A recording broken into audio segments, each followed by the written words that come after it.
Hello, hi எல்லோரும் எப்படி இருக்கீங்க? ம். நல்லா இருக்கீங்களா?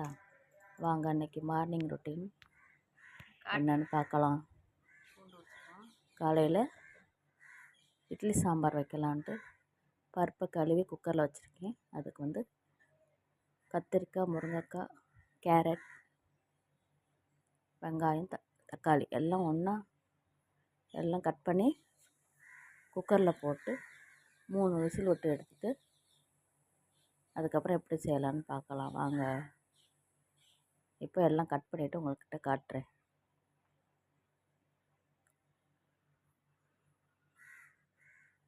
அவ்வளோதாங்க, எல்லா காயும் கட் பண்ணி வச்சு எல்லாம் சேர்த்துக்கலாம் குக்கரில்.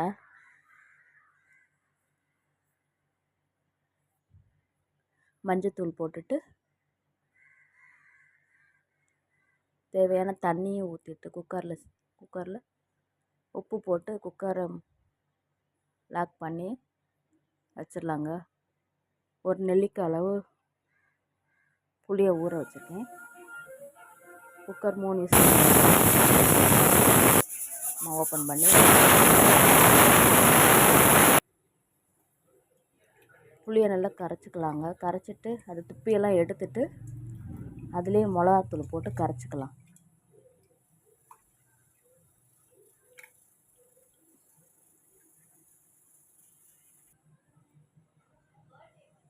ஒன்றரை டீஸ்பூன் மிளகாத்தூள் போட்டு நான் புளி தண்ணியிலே அதை கரைச்சிக்கலாம்.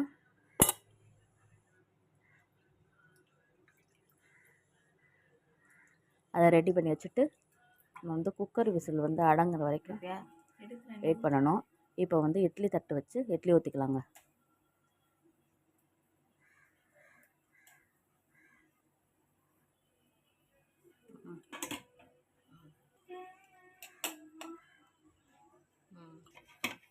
அவ்வளோதான், இட்லி ஊற்றியாச்சு. மூடி வச்சுட்டு நம்ம வேகட்டும். இப்போ குக்கர் விசில் அடங்கிட்டு நம்ம ஓப்பன் பண்ணிவிட்டு கரண்டி போட்டு நல்லா கிண்டி விடுங்க. நல்லா மசிஞ்சிருக்கும். நல்லா வந்துச்சு. இப்போ கரைச்சி வச்ச புளி தண்ணி, மிளகா தண்ணி நம்ம சேர்த்துக்கிட்டு ஒரு பாத்திரம் வச்சு கடுகு, ஜீரகம் போட்டு கருவேப்பிலை போட்டுட்டு காஞ்ச மிளகா போட்டு பெருங்காயத்தூள் கொஞ்சம் போட்டுட்டு நம்ம எல்லாம் ஒன்றா பண்ணி வச்சுருக்கோம்ல குக்கரில், அதை தூக்கி அப்படியே ஊற்றி வதக்கி தாளிப்பு கொடுத்துடலாங்க. அதுக்கப்புறம் நல்லா 2 கொதி வந்தோடனே கொத்தமல்லி மேலே தூவிட்டு ஸ்டவ் ஆஃப் பண்ணிக்கலாம். அவ்வளோதான், இட்லியும் வெந்துருச்சுங்க. எடுத்து ஹாட் பாக்ஸில் போட்டுட்டு